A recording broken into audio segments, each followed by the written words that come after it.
it's significantly increased my resilience, especially going to college. It really made a huge difference, especially in the pre-med path. It's a very competitive path where it takes a lot of studying and hard work, etc. For me, sitting down and studying for long periods of time, that was nothing compared to what I had dealt with as a child. If it's just asking me to just put in the work and study as hard as I can, find resources that allows me to be able to do well in classes, I'd gladly do that over putting myself in a position where I could, be at a situation that I was in similar to high school. So I definitely would say resilience played the biggest role.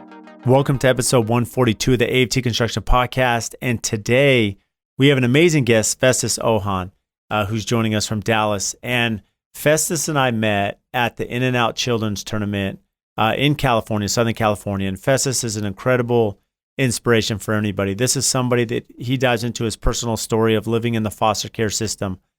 His mother that had schizophrenia when he was super young, and then his dad who suffered from bipolar and abandoned him when he was 12. And then the journey being 12 years old without his parents, going through the foster care system, and how he's triumphed through that, that personal motivation and understanding, what's in front of him and the resources around him that are out there for him to make this journey from, no parents to graduating college to being selected to Northwestern and UCLA and Columbia and Cornell, these amazing medical schools. And now he's almost finished with residency, ready to enter the professional field full time, and just a true inspiration.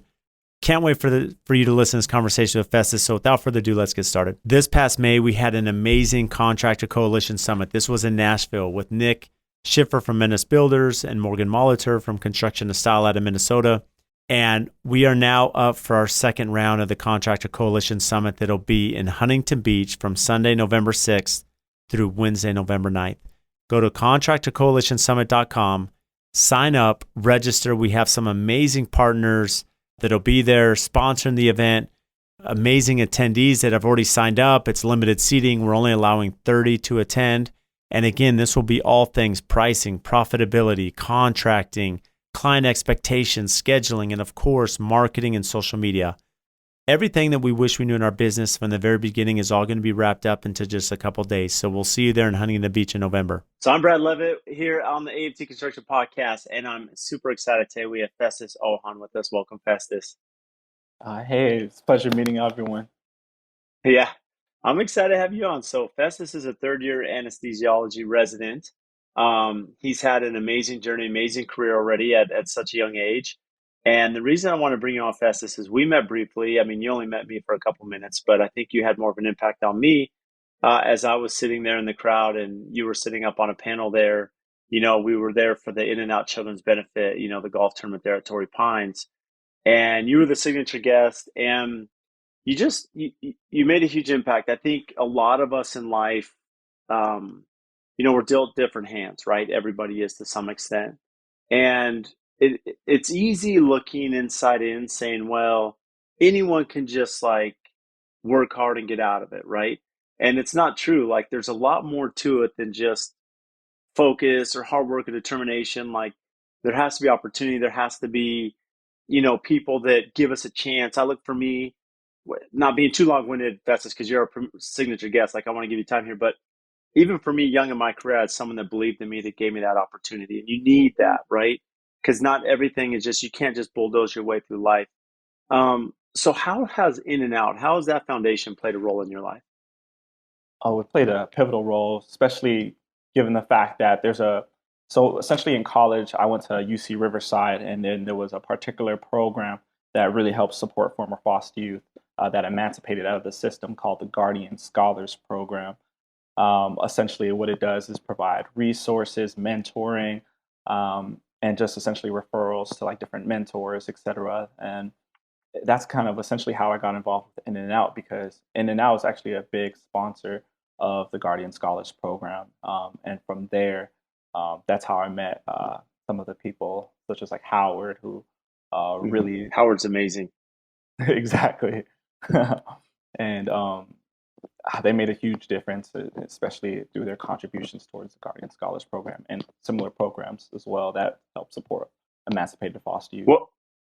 Well, before we dive into that, because I do want to dive into the relationship with Howard and the Guardian School, but before we do that, I think we have to preface this a little bit because, for you to jump into UC Riverside, it's not like this is just most kids, hey, I go to high school, go to college. Like there is a whole background here that's very unique to your story. So why, I mean, foster care system, which is a very complicated system. There is value in it, but there's also difficulty and challenges, especially for, the kids and families involved. What, if you don't mind me asking, Festus, why were you in the foster program? Like, give us a little background of your story.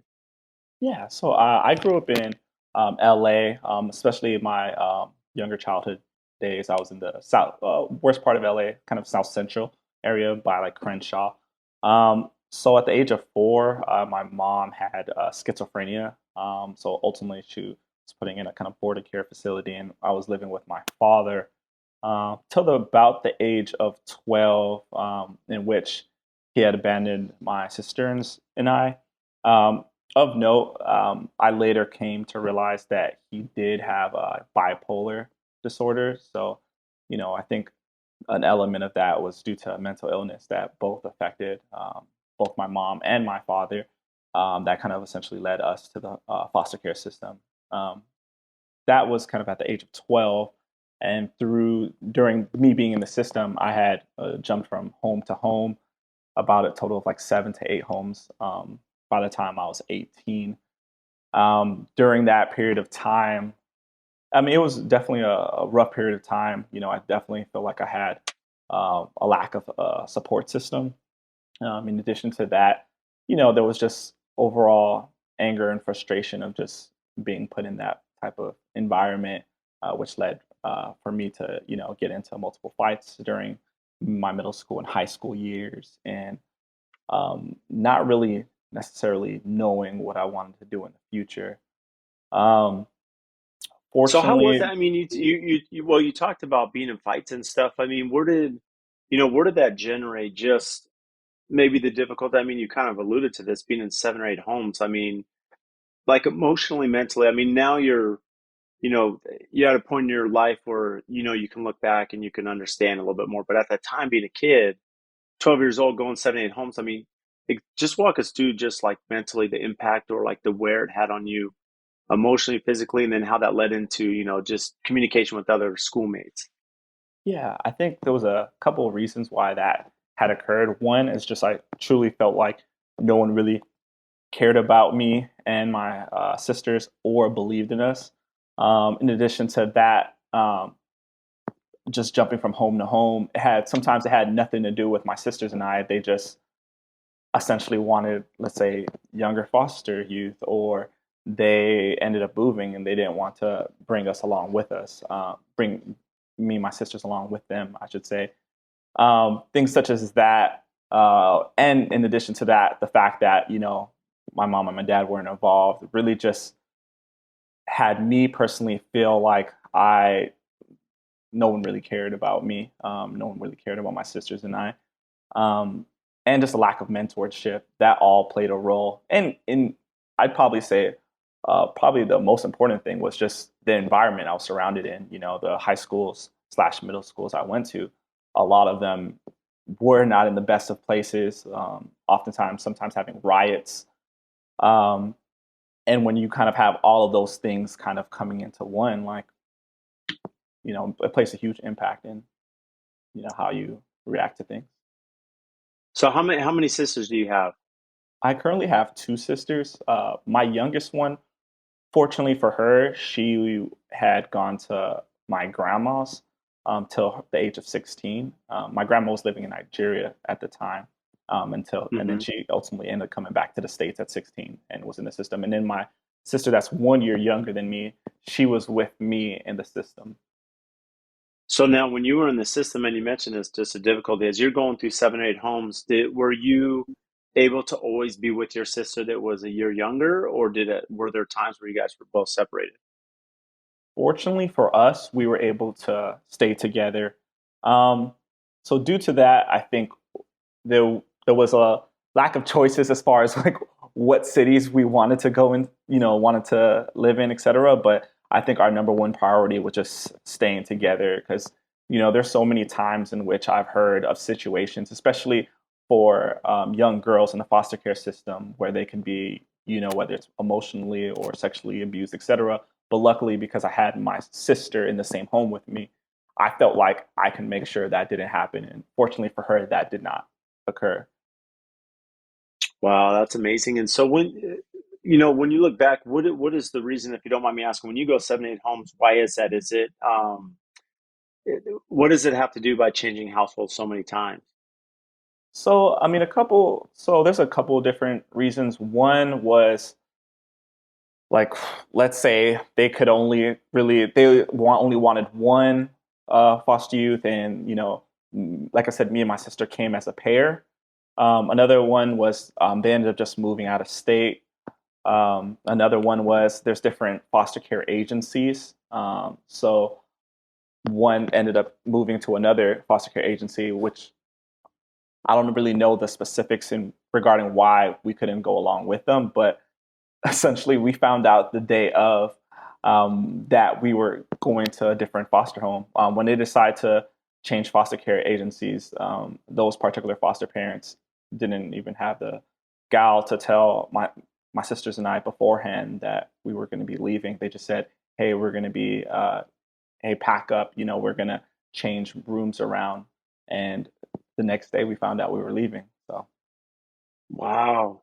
And so that was going to be one of my questions, is that when you're transitioning or moving homes, I mean, how quick is that transition? How much notice do you have? You have school, you have homework, you have classes, and you mentioned cities. I mean, originally you said you grew up South Central, right, by Crenshaw, but how proximity wise, I mean, how often were you changing schools and now trying to meet new people, get your bearings and surroundings, and somewhat of a comfort zone if that's even possible?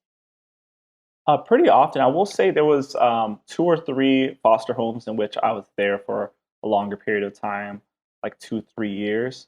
Some other ones were kind of there for a couple weeks or a month. And like as a transition, I one thing I will say is, fortunately, in high school, I'd say I was able to only change high schools 3 times. One of them was just for a 2 week period, while the other times were being in the high school for about 2 years. But you mentioned that like casually, like only 3 times. I mean, most kids that have to change like one time, I mean, it could be catastrophic in some circumstances, right? And so, looking back now, like at this point, and we're not going to skip the past, I want to come back to that, but just now, do you feel that that's given you more of an advantage as you're in, residency? That hey, I've been through this, I've been through hard times. How has that bridged just your mental strength now dealing with um, circumstances outside of your control? Challenges that come along the way. Oh yeah, I would definitely say it's significantly increased my resilience, especially going to college. It really made a huge difference, especially in the pre-med path. It's a very competitive path where it takes a lot of studying and hard work, etc. For me, sitting down and studying for long periods of times, that was nothing compared to what I had dealt with as a Right. child. So like if it's just asking me to just put in the work and study as hard as I can, find resources that allows me to be able to do well in classes, I'd gladly do that over putting myself in a position where I could be at a situation that I was in similar to high school. So I definitely would say a resilience played the biggest role. And I know you mentioned this at the foundation when you're up on the panel. You had talked about that the fighting had led to almost expulsion, right? Was there how severe was that? Was there a turning point where it kind of clicked, saying, "Hey, you know, I, there has to be some. I'm at the split in the road here. Which way do I go?" Yeah, definitely. So oftentimes, about once every couple months, there would be like a social worker that comes to see us. And like one thing I will say about myself is even in high school, without having to try too hard, I would still do relatively okay in school. And a lot of teachers had said, "Hey, like you're a very bright kid." And sometimes, you know, they would just say sometimes you have a hard head, which was a fair assessment. Yeah.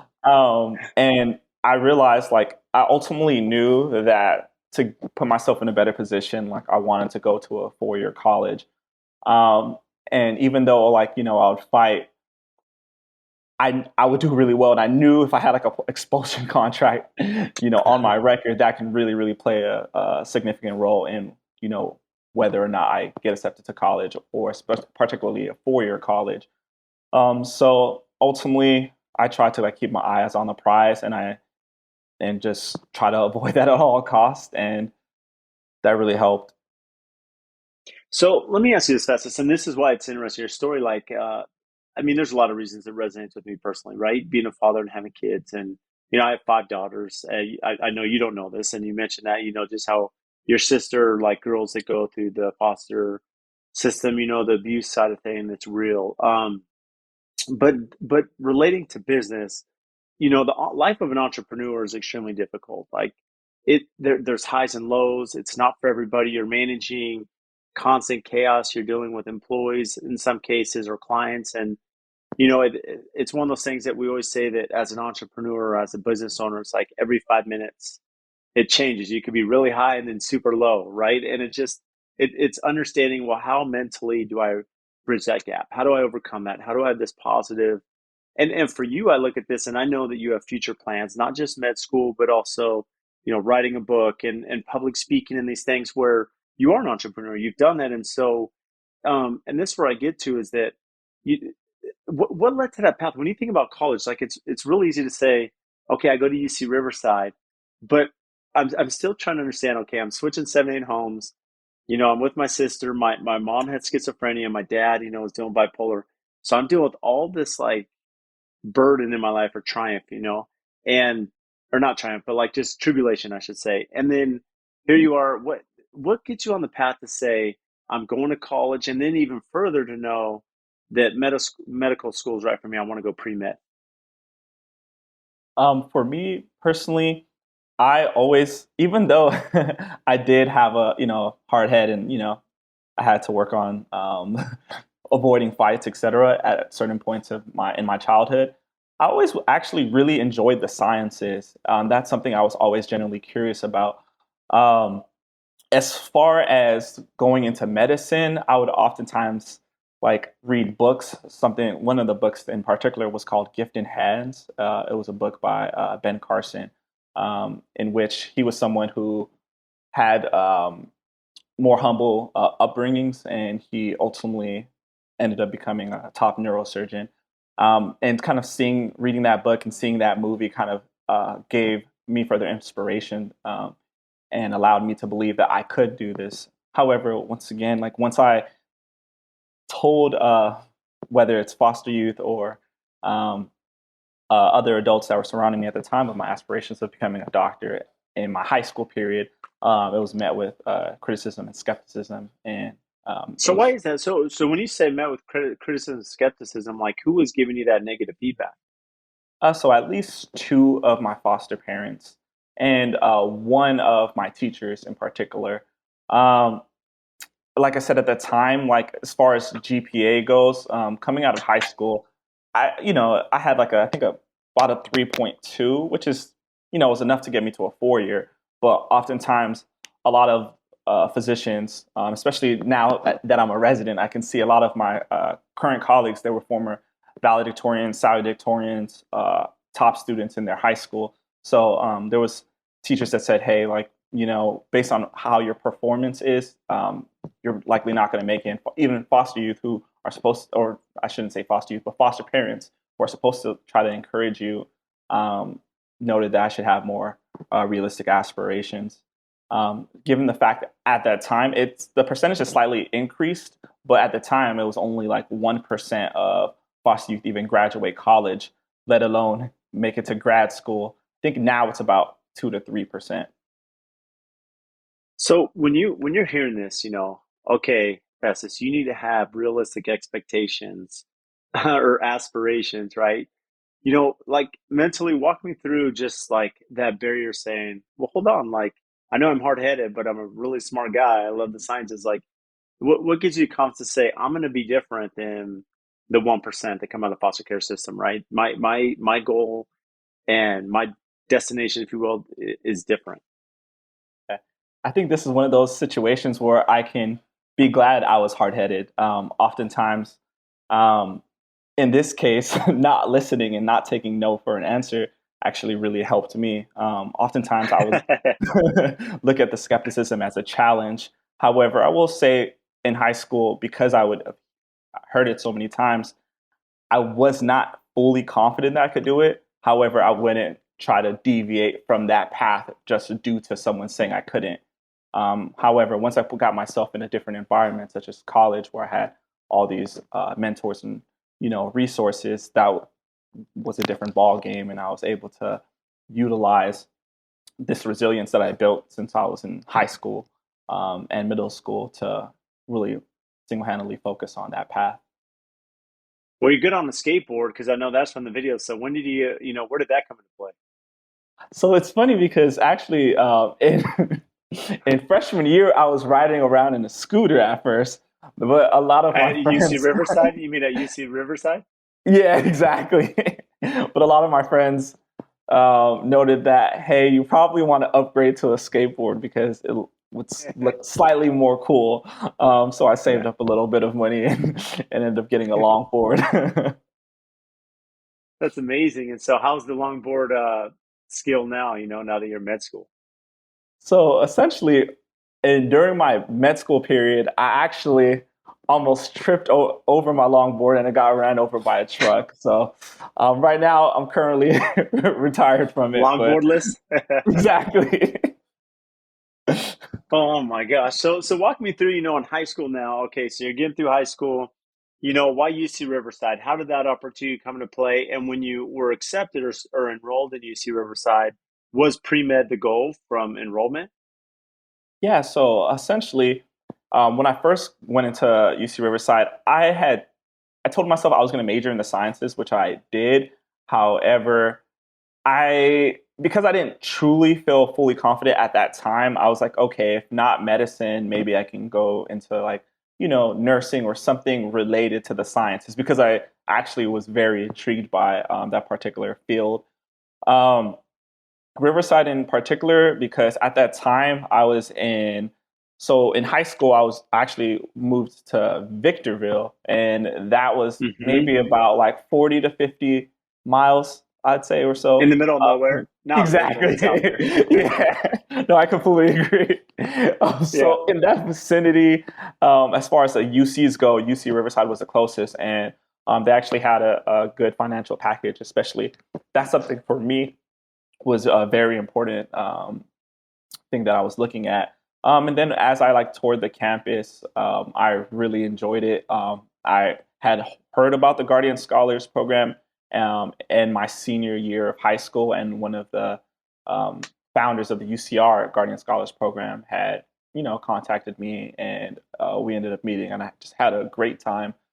And that's kind of where I personally felt it would be my home for the next 4 years. So when you say you heard about the Guardian Scholars, I mean, you mentioned you heard about that in high school before you got to UC Riverside? Yes, exactly. They actually had, as I applied to different colleges, someone in the Guardian Scholars Program had reached out, and in June of my senior year of high school, they had like a Guardian Scholars event in which they were able to have someone like pick me up from my foster home and take me to it, and I really got along with everyone. I personally felt like that was the program for me.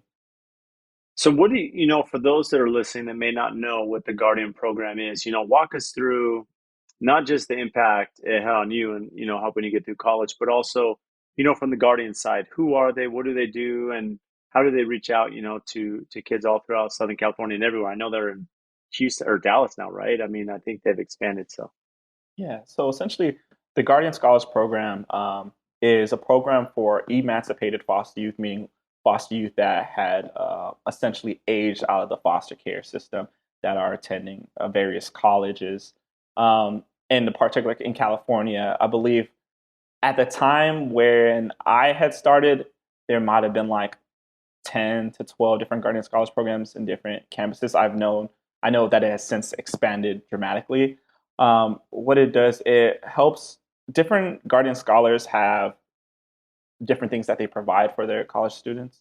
Um, I know they usually provide a certain amount of like financial like scholarships, whether it's 2 or 3 thousand a year, mentorship, where they can kind of direct you towards certain resources, whether it's getting books or to finding tutoring, etc. Oftentimes, with a lot of emancipated foster youth during the holidays, such as like Christmas or Thanksgiving, there's nowhere where we can kind of celebrate that. So there's usually someone in the Guardian Scholars Program that will kind of help host a Christmas party or Thanksgiving party where, you know, people in different people can like donate certain things, like whether it's, let's say, a $20 gift card to the movies, etc., where they would kind of allow us to kind of get that as a present. And it kind of essentially just makes us feel special. Oftentimes, when it comes to holidays, there's really nothing that we're getting, and we're kind of just not celebrating it. But at least the Guardian Scholars Program kind of made us feel like there was a sense of familiarity, family, belonging. Um, so I'd say that's kind of like the gist of it. Well, it's important. I mean, you mentioned just a couple things there, Festus. Is it's one thing to go to college, and anyone that's been to college or at least familiar with it, it's very expensive, right? It's not just the tuition, but you have the books, you have room and board, food, just the basics, but also, as you mentioned, there's travel, right? There's commute to campus, there's clothing. And then, as you said, holidays, when there's holidays or breaks, some kids are probably going home to family or whatever. But then, where are you at? Where do you fit in? And so the Guardian, agency essentially is working, birthdays, holidays. And so you have someone that's like a, a resource that if once you're emancipated from the foster system, you have, just another network or family, if you will. Exactly. I completely agree. In addition to that, I think there's oftentimes, like for me, when I was studying for like my MCAT, which is a really big test to get into medical school. Oftentimes, most people can afford like taking MCAT classes to really prepare for that. So the Guardian Scholars Program can even help with things like that for those aiming for even higher goals, such as like grad school or professional school, and makes a world of a difference. So walk us through, I mean, looking back now, if you're looking at your younger self, Festus, what advice would you give? I mean, especially now you see light at the end of the tunnel, you know, it, looking at your younger self, what advice would you give? I always ask this to entrepreneurs and business owners that if I would start my business today, what would I do different? What would I focus on? I mean, I know a lot of this as well. You kind of, I would imagine, look back at these experiences and say, well, they kind of helped mold and shape me to where I am today. But maybe some advice would be a little bit, make that process a little bit easier, right? Yeah, definitely. I would say like try to find as many resources as you can to, whether it's for your studies or whatever your aspirations are.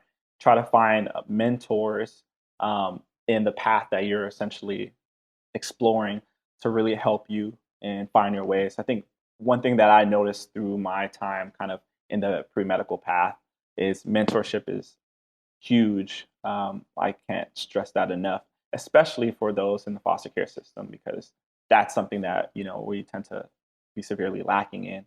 And just staying confident, staying resilient. There's going to be many ups and downs on the path that you're going to, but as long as you stay resilient and keep trying, you're going to eventually get through that path. And now, so walk us through why anesthesiology? You mentioned that you're in your third year of your residency. Got about 1 year left, which I'm sure you're pretty excited about. So why did you choose that path? For me personally, there was a couple things I really enjoyed: pharmacology and physiology, which it's very stressed upon in anesthesiology. In addition to that, I really enjoyed being in the OR, but I'm okay with being kind of like the hero in the background. Essentially, oftentimes when patients are undergoing surgery, they view their surgeons as a person that's gonna that's their doctor. But oftentimes the anesthesiologists are the ones keeping the patient alive, making sure everything's okay, while the surgeon can just focus on the surgery at hand. Um, and in addition to that, I really enjoyed procedures. Not only do we intubate patients, which are, essentially putting a tube during through a patient's mouth and breathing for them, we Hmm. also get to put in different types of lines, such as like IVs or something called an arterial line to closely monitor the blood pressure. And oftentimes we're doing something called regional blocks. So that really help alleviate patients' pain.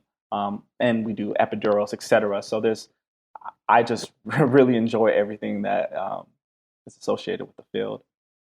So walk me through this. Walk me through, just the educational side that now you're going to be educating myself and our audience. When you're doing, when you're numbing somebody or helping them with pain tolerance, and you're doing a regional block, the complication behind that, understanding not just the medicine that you're putting in, but also the human body, right? How it's functioning and how our organs are working. And so how are you working, how do you manage the regional blocks to make sure that you're not numbing the whole body, right? It's just certain areas. Yeah, definitely. So, to give an example, during our obstetric anesthesia rotations, we often do epidurals for patients in labor. So, just being able to help make sure a prospective mother is feeling less pain, it's huge. What we do is so there's certain levels in which we numb to make sure that the patient essentially is not feeling pain from labor, but at the same time, the patient's not. It's hard to explain. Totally numb, where they have like no feel of any of their limbs or body, right? Exactly. So it's kind of like a fine balance between them. So we're always kind of making sure we're at the appropriate level and the appropriate area in the back. Yeah. And going through the epidural side, I know just having, not me personally, but my spouse having kids, right? I mean, it's not just a very easy procedure, right? There's risk involved anytime you're on the spine or the back in the epidural. So, training wise, how important is that aspect of it for you to really understand, just the idiosyncrasies, right? That go into like injecting somebody and having an epidural in their back. Exactly. It's very important just due to the fact that if you go too far, you can give too much medication and inject it to certain regions of the spinal cord, which can ultimately significantly drop the patient's blood pressures. There's a risk of having any type of nerve damage if you don't know what you're doing.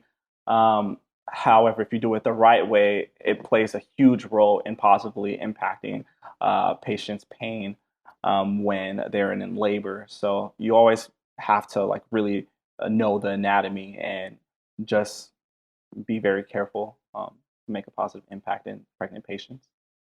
This episode is brought to you by Pella Windows. When it comes to building homes at AFT, almost every project has Pella Windows. And they've been just an incredible partner of ours. And locally, Sammy and Adam, they are not only amazing business partners behind us, but they are super close friends. And I speak on the podcast all the time about the importance of relationships, right? Relationships with our customers, with our vendors, with our suppliers, because at the end of the day, I'm only as good as those that help our brand and assist us in our projects to take it from the ground up all the way to completion.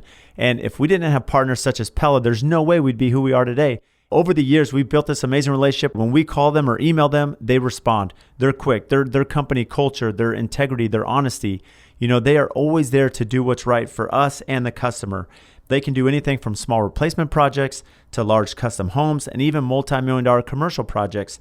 And also, when you think about their product line, they can do ultra contemporary, historical preservation, and large traditional projects. So for anyone, any scale, any size, they're the ones to call. They're here local. They have an amazing Instagram. Make sure to give them a follow to see what they're doing. So if you need windows and doors, give Sammy and Adam a call. We stand behind Pella. We love what they do, their culture, their brand, and especially their quality. And if you want to learn more about Pella Windows, check our show notes. We'll have everything tagged there so you can give them a follow and have their contact information to reach out. For those of you that have listened to the podcast, you know how big of a fan we are of Build-A-Trend and that we have used this software for the last 4 years. And many of the guests that we've brought on the podcast are also Build-A-Trend users. And in this day and age, with as busy as all of us are in construction, as complicated as it is with escalation pricing, lead times, tracking, organization, all of us need a good project management software to help simplify and organize our business. And there are a couple features that we love a ton about Build-A-Trend. And one is the owner portal. The other is the daily logs. And these are features that we use daily, right? Half of my clients are out of state. And as an owner, it is so imperative how we communicate with our clients, with our team, with our customers. And through Build a Trend, this allows us that quick connection. They can check at any time. We can communicate with them. We're up to date. This has actually helped us win jobs, win projects because of that organization, especially at pre-construction. And Build a Trend also offers a ton of service on the back end, training and understanding and workshops, to help us use their software effectively.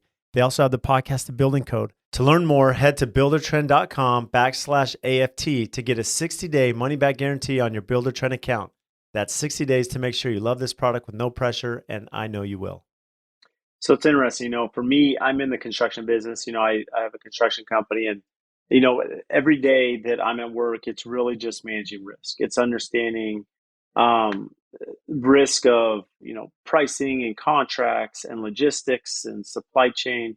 But even more importantly, we have like OSHA that overlooks, job site safety, because at the end of the day, there's projects that we do that are very complex. And, the safety of my team, of our trade partners and suppliers, anyone that's involved, right? That's a huge part of it. And it can be really difficult at times, and overwhelming. And it's no different, right?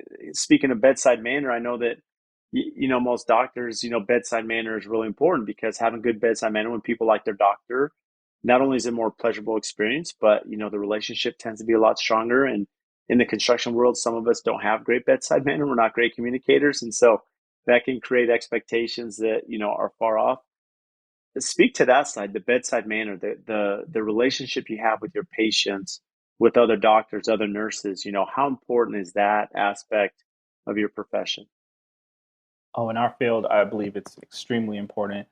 Oftentimes, we're seeing patients at sometimes the lowest points in their life. We're seeing patients when they're probably the most anxious that they've ever been. There's various surgeries. Some are very like simple elective surgeries, just getting your gallbladder removed, and some are huge surgeries such as like lung and liver transplant, where there's a way bigger risk of significantly bad comorbidities. And what our job is to really make sure not only do we kind of like give them positive affirmation and letting them know that we're going to do everything we can to get them through the case, and also just to ease their anxiety about the case, and making sure they know that they're in good hands. So I think it's extremely important. Oftentimes, if a patient doesn't have a good relationship with their physician, they tend to be more skeptical of multiple aspects of medicine, whether it's surgery or whether it's um, the physician's ability to do the job correctly. Versus when they have a great relationship, they truly believe that they're in good hands. And oftentimes, when you believe that something's going to turn out well, increase the chances of that actually happening. Well, you're a great communicator, and you have like this amazing smile, Festus. And so I'm sure, in most cases, that's going to alleviate some of the stress or anxiety that the patient may have.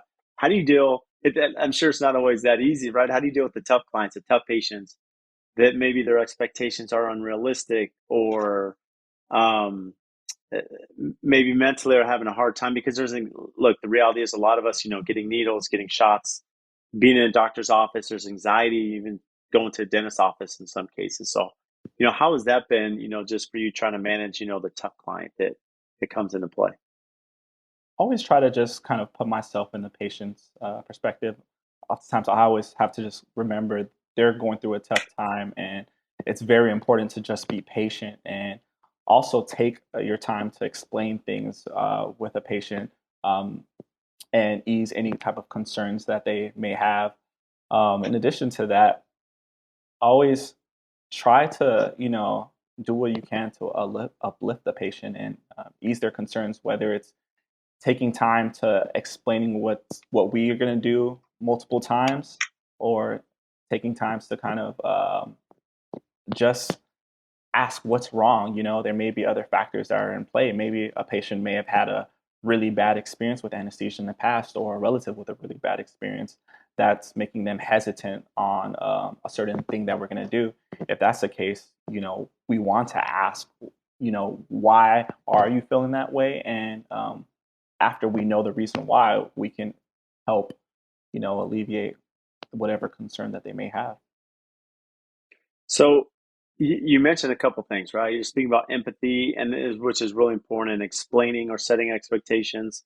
And when I'm speaking with contractors, and I've even looked at my own, essentially, my resume per se, projects that we've done, clients where relationships probably weren't as good as they could have been, and the breakdown is always in setting clear expectations, right? Defining kind of what the process will be, the time constraint, cost in some cases, these things that we're trying to manage. And so, the more we can explain, the more we can set proper expectations, it just creates more comfort for the client, right? And the empathy is really important. The medical field is not much different, right? I mean, you have clients coming Right. in, they're asking your advice, this, and other doctors. And if you can give them a reasonable, layout of the land, if you lay a land, right, of here's the expectation, here's the time frame, whether it be surgery or as you're working them back to rehabilitation, whatever it is, that would go a lot further than them just being completely in the dark. Completely agree. And luckily, I think with anesthesia, throughout the past couple of decades, anesthesia has become more and more safe due to just the advancement in technology. So oftentimes when a patient has a particular concern, I can let them know that for most cases, it's likely less than a 1% chance that something's going to go wrong, and that we're going to do everything we can to make sure that doesn't happen, you know? So how has that changed when you talk about advancements of technology, for anesthesia, what are some of the things that have changed, or maybe systems or processes that have changed even, your experience through residency? So as far as during my residency period, not too much, just because I've only been here for 3 years. But Yeah. in the past couple of decades, like the anesthesia machines and how complicated they are has significantly helped with bad core morbidities during the operation. Now there's certain alarms that will trigger if, let's say, the patient's saturation or oxygen levels are going down, or if there's, let's say, the anesthesia machine has an issue, like there's alarms that will kind of alert us to like know what's going on. So it prevents any kind of essentially things that we may miss during the middle of the case.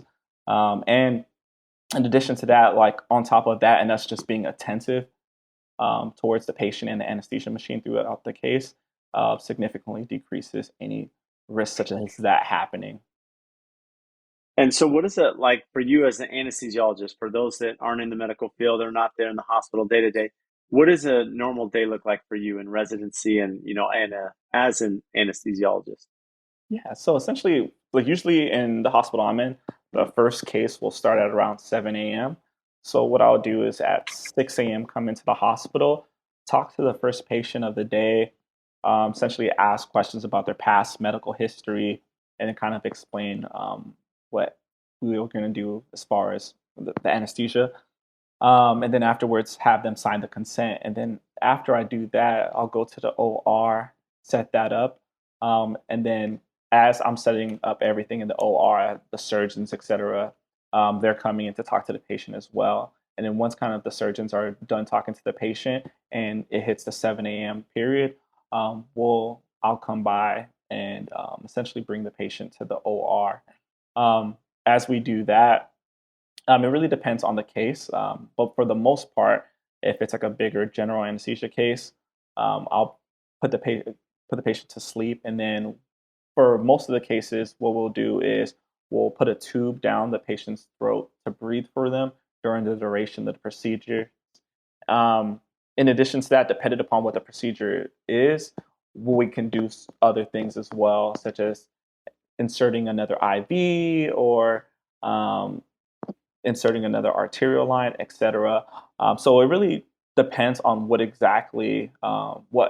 case is going to be, but that's kind of how that goes. And then in the end of the case, we'll slowly wake the patient up, and then we'll take out the tube, and they'll have them breathing on their own. Um, and then we'll kind of go on to the next case and kind of just repeat that cycle for the most part. But it really depends, at least for in my residency program, each month we do different rotations. So some rotations, that's kind of how my day looks like. Other rotations, like let's say, as previously noted, if I'm in the OB anesthesia rotation, in that period of time, I'm kind of just going around from room to room and essentially doing an epidural when patients are getting ready to have their baby. So it really depends on what we're doing that day or that month, I should say. So with the rotations, I mean, the value and I'll look at this like GE. So for example, GE General Electric, right, which most of us know, they have a few different divisions. So I've had peers that have done, similar to you taking the MCAT, they take in the GMAT, you get into business school, and you're going to go work for maybe in the finance division of GE. And what they do is, especially on the corporate finance side, they have a very extensive training system. So for like 2 years, you're going to be at four different locations, sometimes not even just in the US, right? You may be remote in other parts of the world, but that you're in four different segments of GE. That way, each employee, they're going through this very extensive 2 year training, but now you've been through rotation, if you will, through these four segments of operation, and you know what resonates with you, what excites you, what you're good at, where your talent is. And so then the new hire can say, okay, here we go. I'm going to go down this field. This is where I'm going to specialize with GE and go this direction. And I think most businesses and even us, this has taken us some time to figure out, okay, when we hire an employee, you're bringing them in. I expect them to know what to do. You kick them off the end of the pier and hopefully they don't drown, right? That's never a good process, for new hire, that we have to have processes and systems to bring them in, be trained so that they understand the expectations and they understand their role. For you, Festus, is very similar for the rotation, that you're getting these different experiences throughout the hospital so that you now know this is what I want to do, this is where I want to specialize, and really this is where I see myself fitting for the rest of my career. Oh, yes, exactly. It's very similar to what you had previously stated. While we are doing these different rotations every month, we're also being overseen by an attending anesthesiologist, someone who's completed their residency program, who's much more experienced than us. So if we have any questions or concerns during that period of time, there's always someone that's we can ask and get guidance from. In addition to that, you can kind of determine what you want to do based on the rotations that we have. So most anesthesiology residents, they'll decide to be a general anesthesiologist, which is kind of like a jack of all trades. We do everything essentially. But others can decide to do a fellowship and further specialize essentially, whether it's doing cardiac anesthesiology, where you're mostly focused on, you know, big heart cases where the patients tend to be sicker, or do OB anesthesiology, where you're focused on essentially doing a lot of epidurals, C-sections, etc.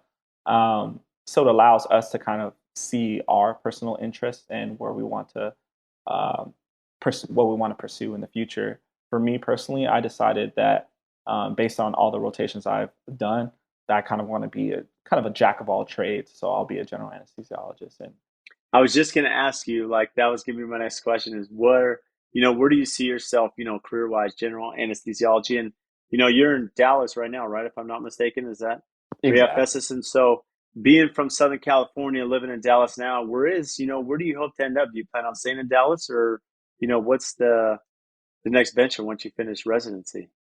That's the question of the year right now. It's interesting because like now that we're in our third year of residency, now we're starting to get so since I'm in the back end of my third year of residency and it's a total of 4 years, I'm starting to get emails from a lot of places that are recruiting for the class of 2023, which is my class. I haven't made a decision yet. I'm open to staying in Dallas. I'm also considering going back to Southern California or maybe checking out Phoenix area as well, just because Let's one thing go. is That's like, where I'm at. oh, nice, nice. One thing about me moving to Dallas is I realized the cost of living in LA is actually a lot. So Yeah. going Oh, to yeah. Phoenix, yeah. So being in Phoenix would allow me to be close enough to LA, but I wouldn't. The cost of living is not as significant. So it's funny because I grew up in San Diego, Festus. So born and raised San Diego, Southern California, and then went to college, and then I moved to Phoenix in 2005. So I've been here for 17 years, and very similar mindset, right? I love Southern California, but cost of living, wasn't realistic. being here in Phoenix, and I will say it's a short drive, so it's a good place to be. And we would be happy to recruit you any day out here to the Phoenix area. So, Crossing fingers, hopefully, hopefully. so how does that work, for the recruitment side, right? I mean, it's very similar to, for me when I finished college, you're fielding different offers, companies vetting them, and one thing that was always counseled to me being very young was, hey, Brad, chase experience, not money. Money's really important. And I know for you, it's not like medical school's cheap. So you have to look at that. But part of it too is, the opportunity for growth, mentorship, what you're going to, it's a practice, right? You're going to continue to practice that general anesthesiology. What are you looking for? And, how competitive is the medical field right now as they're looking to bring you in Festus, as they're on the recruiting trail. So Yeah, so it's actually very interesting. Once we actually done with residency, it kind of becomes a reverse, like, right? So basically, in medical school and residency, you're doing what you can to try to impress your future employers or medical schools. Like, what you're doing what you can to impress like residency programs or medical school. So you're kind of very worried about like the whole recruitment process versus like when you're done with residency, due to the fact that there's a lack of physicians in general, they're actually doing what they can to recruit you. So it kind of becomes the opposite. So right now, usually it's just us sending our curriculum vitae. And what they do is they kind of will interview us, but it's the interview is kind of more so, maybe taking you out to dinner, showing you the hospital, telling you the benefits of the particular job that they're offering. And then for the most part, if you don't have any like, red flags, whether it's being very like unsocial, etc., they usually will try to like give you an offer and try to recruit you. So for me in particular, I'm probably gonna wait until till like the fall to really start interviewing, just because oftentimes when a job like will send you an offer, they'll usually say, "Hey, can you kind of let us know in about 2 to 3 weeks if you're gonna accept or not?" So because of that, you kind of want to just stack a whole bunch of interviews at one particular time period, so you can kind of make a decision there. especially as it gets closer, right, to completion when you're going to be making that transition and move. Exactly. So here's what's interesting. And I didn't get to ask you this yet. Is that this is really important for anyone listening. We spoke earlier in the conversation about just the foster care and really what you've done, Festus, with what was in front of you with the guardians. But this is really cool, and this is what I think is one of the most amazing parts of your story is that you go to UC Riverside, you're ready to go to med school. Speak to the offers, and I know as you mentioned right now, it's you had to put together the resume. You're applying, you're trying to create your resume to be accepted into med school. Now, as you graduate in residency, people are recruiting you. But at that time, putting together that resume, what are some of the med schools that actually accepted you, and how did you make that final decision? Yeah, so essentially, I got accepted to Columbia, Cornell, um, UCLA, uh, Northwestern. Um, I think it was like a total of like 9 or 10 different med schools. I personally had So real quick, so you had 9 or 10 med schools, and you're saying these names, and for any of us that if you're familiar with the academia world, right, from UCLA to Cornell, Northwestern, Columbia, right? I mean, these are phenomenal schools. I mean, Northwestern, right, and UCLA, these are not easy schools to be accepted to. So how did you create this amazing resume? Just in it just fascinates me. You go from the foster care system to working with the guardians there at UC Riverside, and bam, now here you are being a what does that feel like when you get that accept or that offer letter from UCLA or Northwestern?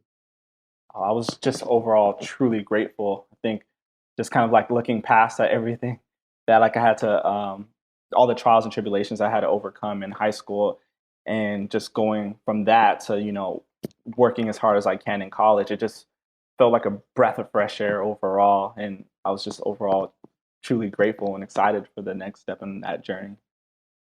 So how did you make the decision? Which one did you go to, and how did you? I mean, having 9 med schools that accept you, how do you pick just one?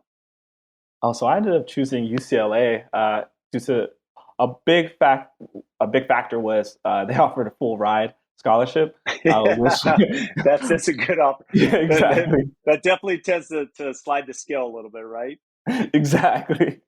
And at the time, it was in Southern California, Right. and it had it was a great program with a lot of resources that were available to really help me in my path of becoming a physician. So yeah. Like UCLA, it's a beautiful campus and it's a great location too. Oh, it was amazing. A lot of the research opportunities that it provided for me, a lot of the great professors and teachers that were associated with the school played a huge role in my growth as a, as a physician. To be honest, so I had an amazing experience at UCLA, and just in general, being in the Southern California area was great. At that time, I didn't have to worry about the cost of living as a student, but Yeah, it's kind of tough to go back to that. If you're living just outside of Beverly Hills at UCLA, with free cost of living, I mean that's a pretty premier setup you had there, Festus. So exactly. as a kid, it's funny because so when I was so in San Diego, we did a field trip like as you do, especially in high school, we went up to UCLA for the day and got to tour the campus, because they're trying to get all the kids, to see where they want to go for UC schools there in California. And fast forward when in between college, and I didn't go to UCLA myself, but in between college, I was working doing like low voltage and fiber optics and fire alarm. And it was pretty neat. I was based in San Diego, but we went up to UC Riverside. We did some expansions up there. So I'm familiar with the UC Riverside campus. So never got to go to UCLA. I've seen the campus. So, I mean, living vicariously through you, Festus, I mean, those are some great schools, great opportunities, which really shows why you are who you are and where you are now. I mean, those are very challenging schools. So again, and just another feather to the cap, right, of your journey to where you are today. Oh, thank you so much. Yeah, I'm just grateful to have all the opportunities that I've had so far. So both So what's UCR. next? So what's that? What? Yeah. So I mean, upcoming and exciting. Like what's and maybe before we get to that, Festus, I want to ask you. So what do you do for fun? I mean, you know, academics and med school. I mean, that can take a toll. So what do you do for your outlet outside of that? Oh yeah, so sometimes I'll play basketball in the gym, or I've been trying to work out a little bit more just because sometimes just being in the hospital for all those hours, and eating out all the time can really like take a toll on your health. So I Yep. can't like advise patients to live a healthy lifestyle and not do so myself. So I've just been exercising as much as I can while I have the chance to. So since your skateboard was destroyed, what's the exercise routine look like now outside So of now, basketball? Because I love basketball myself. I'm a big basketball fan. I still play. I love it. But what do you do outside of basketball and your skateboard that is now no longer? so sometimes I'll like run in the treadmill. Sometimes I'll just do a little bit of cardio by going in the pool, like during this season, and overall just try to bench press, leg press, all the good stuff to try to keep my muscles intact. Yeah, you have to. I mean, I'm telling you, I'm a little bit older now, so you have to work a lot harder. I'm early 40s, and you find yourself it's a lot harder than when I was in my 20s, right? Which is fun. But so, and then upcoming and excited. I mean, you mentioned this a little bit. Residency is going to be done. Sisters now, where are your sisters living now? Are they nearby? What's their plan? So currently, my sisters, they moved to Dallas maybe about a year or so after I moved here. One of them's working in Amazon. She's deciding if she wants to do a master's in public health afterwards. She hasn't made that Wow, decision yet. And the other one's selling health insurance. We're working by selling health insurance to people. And, both of them are doing well. They both graduated college. One also graduated from UC Riverside, while the other one graduated from UC Davis. So I'm really like proud of amazing. them. Yeah. That's amazing. Another great school, UC Davis, another great school. So what's going to happen then if you end up bolting and leaving the Phoenix? What's are they gonna follow you, or are they gonna stay home and stay back in Dallas?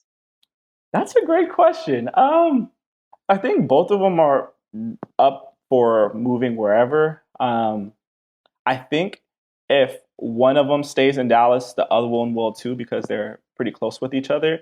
But if one of them decides to move to Phoenix, then the other one will probably end up doing the same. Yeah, that's amazing. So for those listening, I mean, Festus, I just want to thank you. I mean, I think your story is amazing.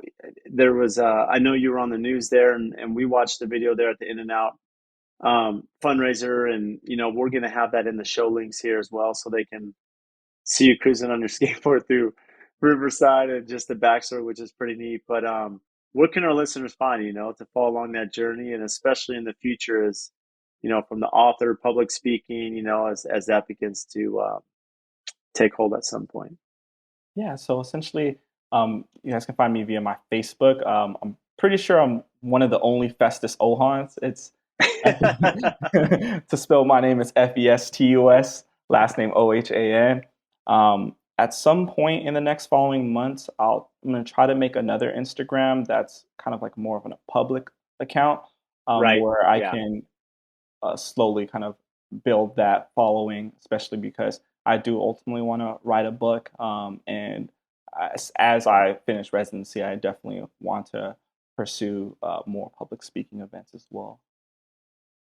So as we close here, what advice would you give to anybody that, not that you dealt with this, but whether it be mental health or challenges they're dealing with in their life, or unfortunate circumstances, maybe they're at a point in their career where they're not where they want to be? I mean, advice-wise, what do you have for them?